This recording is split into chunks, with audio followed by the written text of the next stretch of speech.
Welcome to Audacity Marketing with Hazel Kimpo and Michelle Frechette. On this podcast, we'll challenge you to think differently and break free of the same old strategies.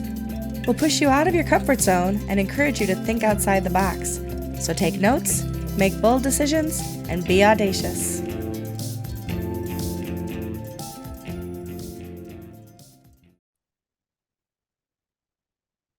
Hey, Hazel. Hello, Michelle. Happy to be back for another episode.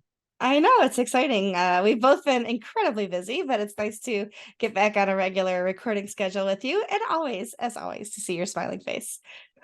You as well. And we'll throw Audacity out there in the sense of, you know what? You just keep going. Sometimes you want to stop when a thing happens, but otherwise you just keep going. You just keep going no That's matter what. right.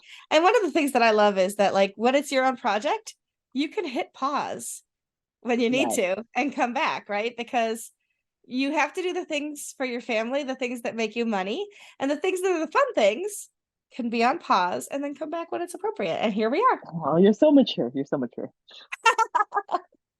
Yeah, that's the things I have to tell myself so I don't feel guilty about not having published something in the last few weeks. So today you pinged me and had a thought about the differences between branding and marketing and Right, and sort of the long-term promise of branding and the tactical effects of marketing. What right. are your thoughts? Take off that conversation, Yeah. Michelle. So words like sales, marketing, advertising, and branding get thrown around as though they are interchangeable. And while there is a lot of overlap, the Venn diagram for this looks like a flower, right? Because there's definitely a spot in the middle where they all overlap and the petals overlap with one another. However, it is not just a circle.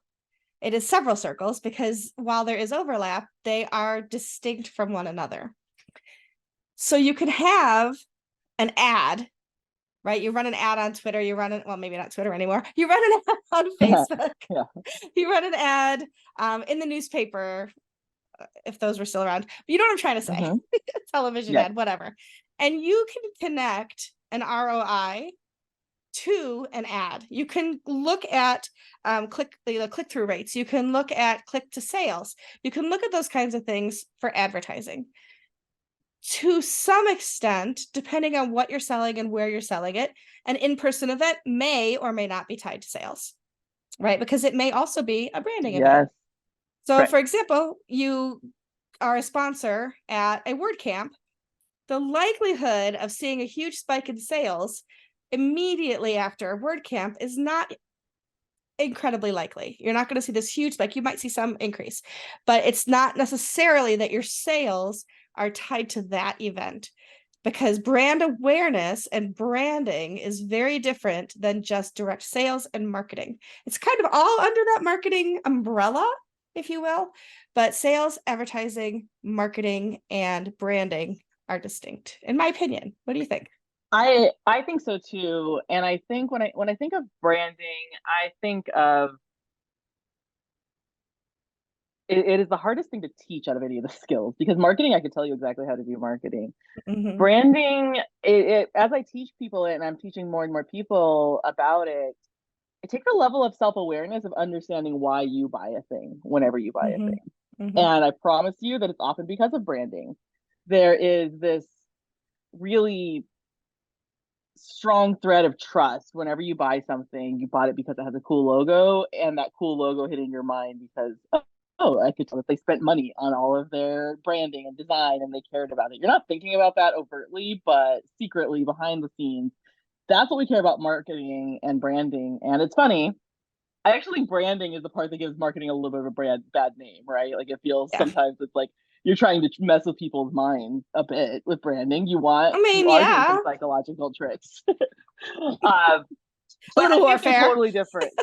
But yeah, I will say with strong branding, marketing is so much easier. There is no Oh, world yeah. where marketing doesn't become so much easier with branding. And while nobody's invented a number for that yet, it feels like that is a measurable thing of how much Right. easier marketing becomes the more branding you do. So for the Yeah. ROI, man, it just if your life is easier measured in ROI, Mm-hmm. that seems good to me. You said that it's easier to teach marketing than branding, and I 100% agree with that. I think that with branding, gut instinct. Like, what does your gut say?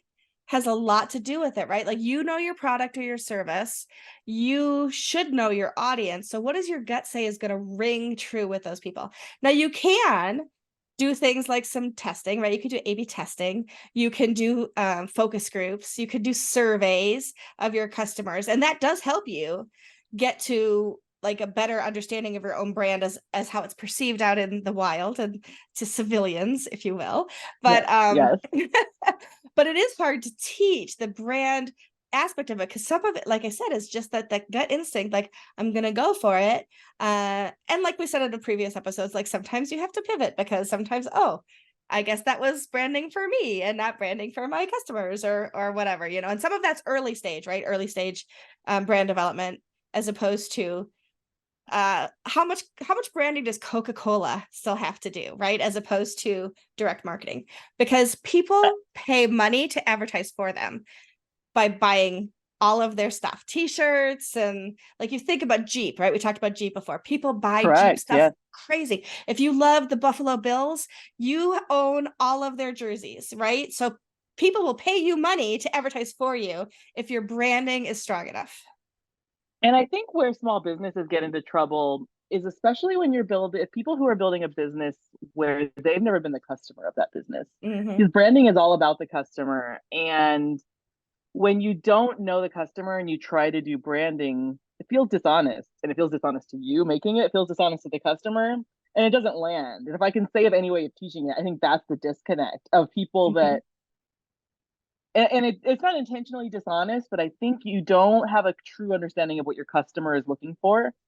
Yeah. So you're not speaking that language. You're making shit up Mm-hmm. to put it Mm-hmm. technically. No, it's And true. everybody can tell.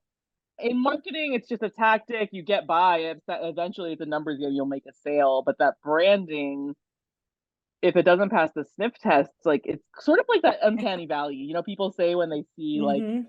AI generated human, or used to before new AI 2 weeks ago. Yeah, exactly. But it feels like that with the kind of branding when you're like, even a large company like Pepsi, right? They did that many years ago, that Kylie Jenner Yeah. Pepsi protest one, right? And like it felt so disingenuous that immediately people were like, that's just gross. Yeah. Yeah.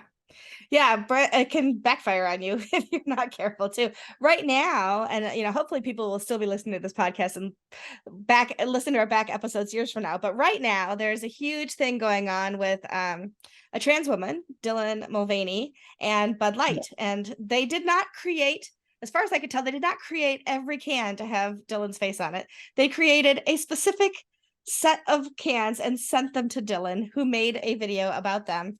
And now we got people literally buying Bud Light to go out and run it over with their trucks, because they're so anti-trans and they're so, you know, not my Bud Light, and you know, right next to their gun You case know, and everything else. You know, and you know, I've heard two different things. I've heard one that Bud Light's their sales went down, but I've heard another saying their sales are actually coming back up, because the people who really care about all of the issues are like, well, I'll buy Bud Light because I'm going to support somebody. I'm going to support a brand that does that.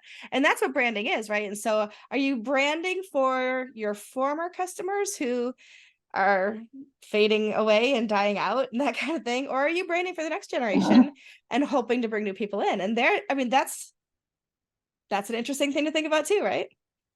100%. That whole thing made me think about the difficulty that large brands are having. The bigotry of all of this is a whole stupid story, which Sure. you know what side of story I am on all of that. So that aside, I think it's so interesting because one of the things becomes, well, that became such a big story because Bud Light's brand as like all American, you know, beer belly dude is like I think it's such a strong Murica. brand. Right, Merca. I apologize. I pronounced it wrong. Merca. Uh, it was such a strong brand that having the trans woman on there can felt disingenuous to the people that were, which wasn't even true because they had.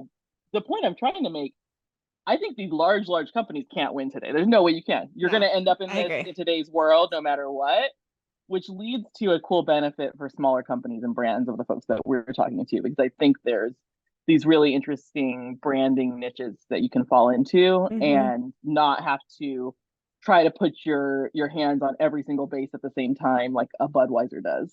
Right. And you know what's interesting too is with, you mentioned AI a little bit earlier, right? With AI, with other tools that we have, Photoshop, things like that, it's hard to know all of what we're seeing as the backlash, whether it's true or not. So, for example, I can't remember if it was on TikTok or Twitter or where I saw it, maybe Facebook. I saw a couple different billboards that said LOL crybabies with the Bud Light logo. And I thought that has to be Photoshopped. Somebody had to, but then, it would be really cool if Bud actually did that, right? I mean, who knows for Right. sure, right? And I love the people who are so uninformed as a customer that they're like, I'm not going to drink Bud Light. I'm going to go for Anheuser-Busch instead. Well, like, who do you think makes Bud Light, right? Kind of thing.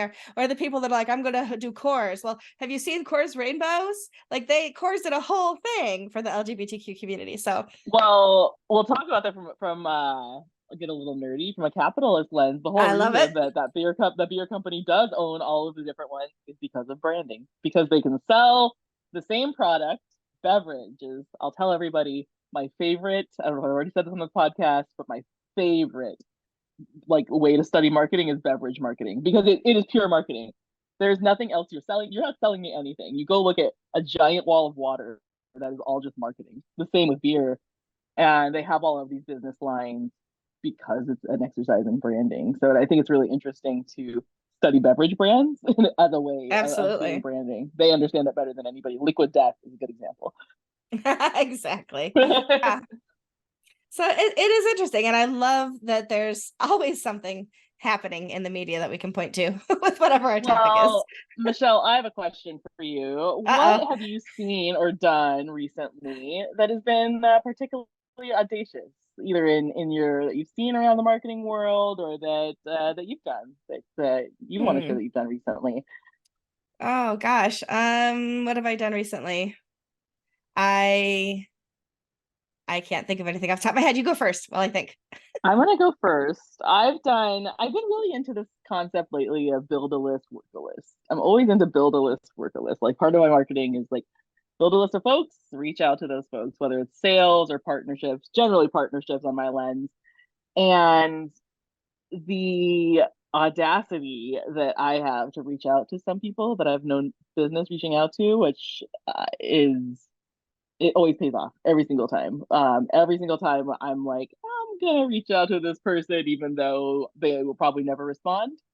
2 minutes later, I'm in a meeting with them. You never know. So I think that's Yeah. where I probably shared those examples before, but it's never ceases to amaze me the audacity of just who cares? What's the Yeah. worst that will happen? So having thought a little bit while you talked, I will tell you that for me, one of the things I tell people is don't give away things for free, right? Don't do work for free Mm-hmm. unless it's incredibly strategic. Okay.